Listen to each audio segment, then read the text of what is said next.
Hi hello എല്ലാവർക്കും quiz അക്കാഡമിയിലേക്ക് സ്വാഗതം. ഇന്ന് നമ്മുടെ PYQ സീരീസിന്റെ ഡേ 7 ആണ്. നമുക്ക് ക്ലാസ്സിലോട്ട് കടക്കാം. ആദ്യത്തെ ചോദ്യം, 1857 ഒന്നാം സ്വാതന്ത്ര്യ സമരത്തിൽ ഉത്തർപ്രദേശിലെ ബറൌട്ട് പർഗാനയിൽ കലാപത്തിന് നേതൃത്വം നൽകിയത് ആര്? ഉത്തരം ഓപ്ഷൻ എ ഷാമൽ. ഓപ്ഷൻസ് കൂടി നോക്കാം. ബിർജിസ് ഖാദർ. ബിർജിസ് ഖാദർ ബീഗം ഹസ്രത് മഹലിന്റെ മകനാണ്. ലക്നൌവിലും ആഗ്രയിലും നേതൃത്വം കൊടുത്തത് ബീഗം ഹസ്രത് മഹലാണ്. അതുപോലെ ബഹദൂർ ഷാ രണ്ടാമനും ജനറൽ ബക്ട് ഖാനുമാണ് ഡൽഹിയിൽ നേതൃത്വം കൊടുത്തത്. കാൺപൂരിൽ നാനാ സാഹിബും താന്തിയ തോപ്പിയുമാണ് നേതൃത്വം കൊടുത്തത്. അതുപോലെ ഝാൻസിയിൽ റാണി ലക്ഷ്മിബായിയും ബീഹാറിൽ കുൻവർ സിംഗുമാണ് നേതൃത്വം കൊടുത്തത് എന്ന കാര്യം ഓർക്കുക. അടുത്ത ചോദ്യം, പിൻ തീയതി വെച്ച ചെക്ക് എന്ന് ഗാന്ധിജി വിശേഷിപ്പിച്ചത് എന്തിനെയാണ്? ഉത്തരം ഓപ്ഷൻ സി ക്രിപ്സ് മിഷൻ. രണ്ടാം ലോക മഹായുദ്ധകാലത്ത് ഇന്ത്യയുടെ സഹകരണം പ്രതീക്ഷിച്ചുകൊണ്ട് ബ്രിട്ടീഷ് പ്രധാനമന്ത്രി വിൻസ്റ്റൺ ചർച്ചിലാണ് ക്രിപ്സ് മിഷനെ ഇന്ത്യയിലോട്ട് അയക്കുന്നത്. ക്രിപ്സ് മിഷന്റെ നേതൃത്വം കൊടുത്തത് സ്റ്റാഫോർഡ് ക്രിപ്സ് ആണ്. ഇന്ത്യയിൽ എത്തിച്ചേരുന്നത് 1942 മാർച്ച് 22-നാണ്. ക്വിറ്റ് ഇന്ത്യ സമരം നടക്കുന്നത് 1942-നാണ്. എങ്കിൽ ഇന്ത്യയിൽ ക്വിറ്റ് ഇന്ത്യ ദിനമായി ആചരിക്കുന്നത് എന്നാണെന്ന കാര്യം ഒന്ന് കമന്റ് ചെയ്യണേ. നിയമലംഘന പ്രസ്ഥാനം 1930-ലാണ്. ക്യാബിനറ്റ് മിഷൻ ഇന്ത്യയിൽ എത്തിച്ചേരുന്നത് 1946 മാർച്ച് 24-നാണ്. ക്യാബിനറ്റ് മിഷനിൽ ഉണ്ടായിരുന്ന അംഗങ്ങൾ പെത്വിക് ലോറൻസ്, ചെയർമാൻ ആയിരുന്ന അദ്ദേഹം, സ്റ്റാഫോർഡ് ക്രിപ്സ്, പിന്നെ AV അലക്സാണ്ടർ. അടുത്ത ചോദ്യം, മലയാളത്തിൽ അച്ചടിച്ച ആദ്യ ഗ്രന്ഥം ഏത്? ഉത്തരം ഓപ്ഷൻ എ സംക്ഷേപ വേദാർത്ഥം. മറ്റ് ഓപ്ഷൻസ് കൂടി നോക്കാം. അഭിനവ കേരളം വാഗ്ഭടാനന്ദന്റെ പ്രമുഖ മാസികയാണ്. കേസരി ബാലഗംഗാധര തിലകന്റെ മറാത്തയിലുള്ള പത്രമാണ്. പ്രാചീന മലയാളം രചിച്ചത് ചട്ടമ്പി സ്വാമികളുമാണ്. അടുത്ത ചോദ്യം, നിസ്സഹകരണ പ്രസ്ഥാനം നിർത്തിവെക്കാൻ ഗാന്ധിജിയെ പ്രേരിപ്പിച്ച സംഭവം എന്ത്? ഉത്തരം ഓപ്ഷൻ ഡി ചൗരി ചൗര. ചൗരി ചൗര സംഭവം നടക്കുന്നത് 1922 ഫെബ്രുവരി 5-നാണ്. മാപ്പിള ലഹള നടക്കുന്നത് 1921-ലാണ്. റൗലറ്റ് ആക്ടുമായിട്ട് ബന്ധപ്പെട്ട് ഉണ്ടായ ജാലിയൻ വാലാബാഗ് ദുരന്തം നടക്കുന്നത് 1919 ഏപ്രിൽ 13-നാണ്.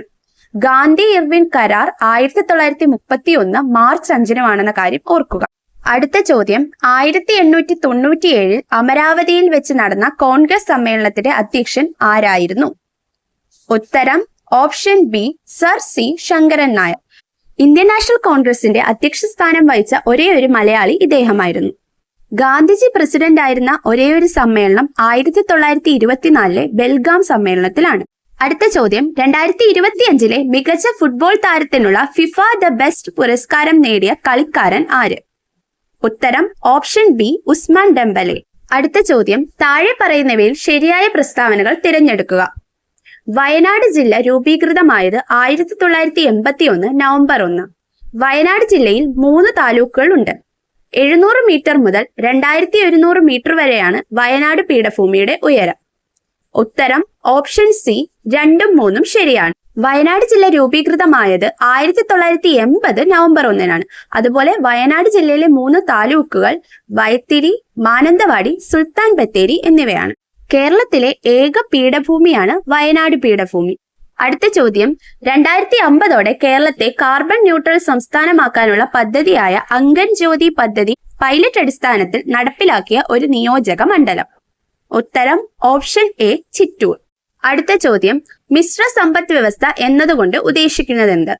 ഉത്തരം ഓപ്ഷൻ ബി പൊതുമേഖലയും സ്വകാര്യ മേഖലയും. ഇന്ത്യ പിന്തുടരുന്ന സമ്പദ് വ്യവസ്ഥയാണ് മിശ്ര സമ്പദ് വ്യവസ്ഥ. മുതലാളിത്തത്തിന്റെയും സോഷ്യലിസത്തിന്റെയും സവിശേഷതകൾ ഇവിടെ കാണാം. മിശ്ര സമ്പദ് വ്യവസ്ഥയുടെ പിതാവെന്നറിയപ്പെടുന്നത് ആദം സ്മിത്ത് ആണ്. അടുത്ത ചോദ്യം, താഴെ കൊടുത്തിരിക്കുന്നവയിൽ നദികളുടെ ശരിയായ പോഷക നദികൾ ഏതെല്ലാം?